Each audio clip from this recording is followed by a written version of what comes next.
नमस्कार, आप देख रहे हैं अपना भागलपुर। मैं रजनीश। आइए नजर डालते हैं आज की हेडलाइंस पर। कोरोना काल के दूसरी लहर में सबसे ज्यादा मौत पटना, दूसरे नंबर पर दम झेल रहा है भागलपुर।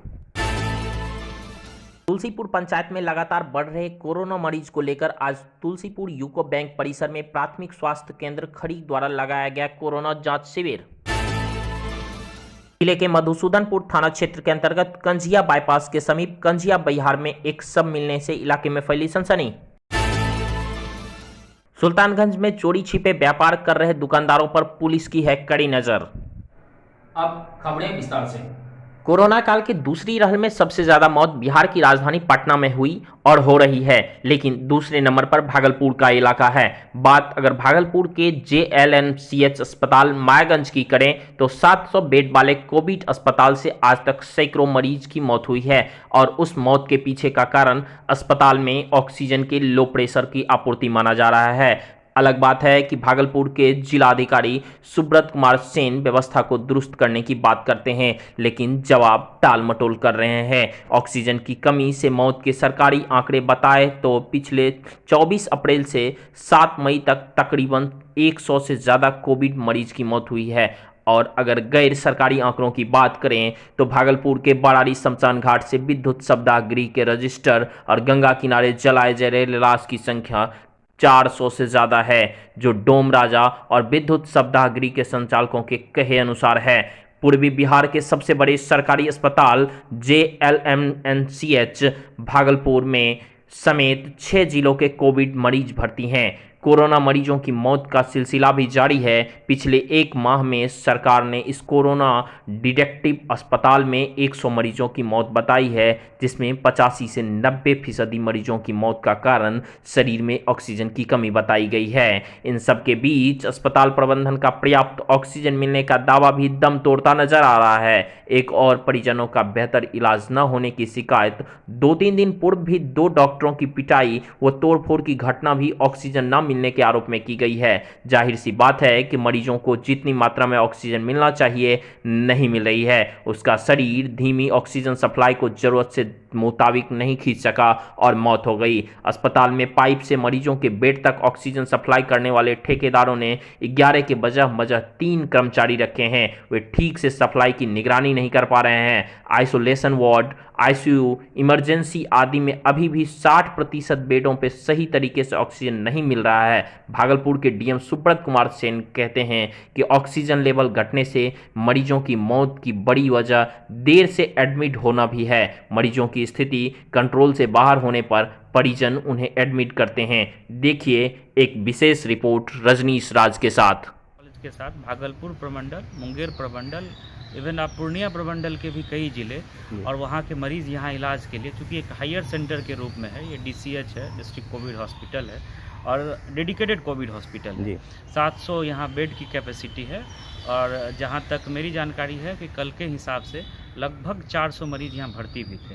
तो कई बार ये हम लोग देख की स्थिति को लेकर के हम लोगों ने मजिस्ट्रेट की प्रतिनियुक्ति भी की गई है और हम लोग ये सुनिश्चित करेंगे कि भागलपुर जिले और जो हमसे टैग जिले हैं उसमें ऑक्सीजन की आपूर्ति की कोई समस्या नहीं। लोगों का कंप्लेन है सर कि ऑक्सीजन रात में वहाँ पे थोड़ा उन लोगों का डिस्चार्ज स्लो हो जाता है। नहीं, देखिए वो वहाँ पर हम लोगों ने जो मेडिकल कॉलेज की अगर आप बात करेंगे जी, तीनों शिफ्ट में हम लोगों ने पदाधिकारी को दिया है और लगातार जो है वहाँ ऑक्सीजन के फ्लो की मॉनिटरिंग होती है।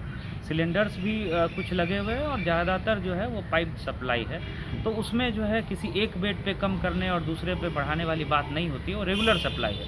और ऑक्सीजन सिलेंडर की कोई कमी हम लोग, जो बड़े जंबो सिलेंडर लगते हैं मेन फोल्ड में, उसकी हम लोग कोई कमी नहीं होने देते हैं। और कहीं अगर कोई ऐसी शिकायत आती है 70 या उससे नीचे या 80 के आसपास भी है, तब लेकर के मरीज़ को पहुँच रहे हैं। और हम लोगों ने एक आंकड़ों का विश्लेषण भी कराया था, तो हम लोगों ने ये पाया कि लगभग 45% मरीज जिनकी मृत्यु हो रही है वो बिल्कुल लास्ट आवर में पहुंच रहे हैं। 24 घंटे से 36 घंटे के बीच में एडमिट होने के साथ ही उनकी मृत्यु हो जा रही है। तो इसके लिए लगातार हम लोग प्रचार प्रसार भी कर रहे हैं कि तुलसीपुर पंचायत में लगातार बढ़ रहे कोरोना मरीज को लेकर आज तुलसीपुर यूको बैंक परिसर में प्राथमिक स्वास्थ्य केंद्र खरीक द्वारा दोपहर 1 बजे से कोरोना जांच शिविर लगाया गया। मुखिया प्रत्याशी सज्जन भारद्वाज ने ग्रामीणों से आग्रह किया कि कैंप में आकर अपने और अपने परिवार के स्वास्थ्य की जांच कराकर सुरक्षित रहें। बता दें कि पिछले दिनों सज्जन भारद्वाज भी कोरोना पॉजिटिव आए थे, वो अब निगेटिव हो चुके हैं और वो चाहते हैं कि तुलसीपुर जल्द से जल्द कोरोना के जाल से मुक्त हो। सज्जन भारद्वाज की यही इच्छा शक्ति पर ग्रामीणों ने एक सकारात्मक सोच को उत्पन्न करता है। वहीं तुलसीपुर निवासी जदयू नेता दिवाकर भारद्वाज ने प्रण लिया है कि हम सभी युवा मिलकर कोरोना को हराएंगे। इस कार्य में ग्रामीणों का भी भरपूर सहयोग मिल रहा है। जिले के मधुसूदनपुर थाना क्षेत्र के अंतर्गत कंझिया बाईपास के समीप कंझिया बहिहार में एक शव मिलने से इलाके में सनसनी फैल गया। जानकारी हो कि नाथनगर दरियापुर मुख्य मार्ग कंझिया के समीप एक अज्ञात युवक का शव खेत से बरामद कर लिया गया। हालांकि मौजूद लोगों की पहचान से वह बाहर है। लोगों में कई तरह की चर्चाएं भी चल रही है। लोग बता रहे हैं कि रात के अंधेरे में अपराधी द्वारा जान मारकर युवक को खेत में फेंक दिया गया था। लावारिस लाश देखकर पशुओं ने खोद कर उन्हें खा लिया, जबकि युवक का हाथ का एक अंगुली समेत कई हिस्से को जानवरों ने खा लिया है। सुल्तानगंज में चोरी छिपे दुकानदारों पर पुलिस की कड़ी नजर है। भागलपुर सुल्तानगंज में बढ़ते कोरोना संक्रमण को लेकर स्थानीय पुलिस प्रशासन द्वारा शहर के विभिन्न जगहों में पेट्रोलिंग मार्च, शहर में बेवजह लोग घूमते लोगों के पूछताछ हुए घर में रहने की सलाह भी दी जा रही है। साथ ही चोरी छिपे दुकानदारी कर रहे लोगों पर सख्ती भी बरती जा रही है। इस दौरान दुकानदारों ने पुलिस बल की गाड़ी देखते ही अपनी अपनी दुकानों का शटर डाउन कर भागते नजर आए। पुलिस बल द्वारा एक भी दुकानदारों को नहीं पकड़ने पर चोरी छिपे बेच रहे दुकानदार भागने में सफल दिखाई दिए, जिसके कारण सरकार की गाइडलाइन नहीं मानते हुए चोरी छिपे दुकानदारी करने वाले सफल साबित हो रहे हैं। ऐसे में बढ़ते कोरोना संक्रमण को बढ़ावा देते हुए दुकानदार साबित नजर आ रहे हैं। Thanks for watching this video. Do like, subscribe and share.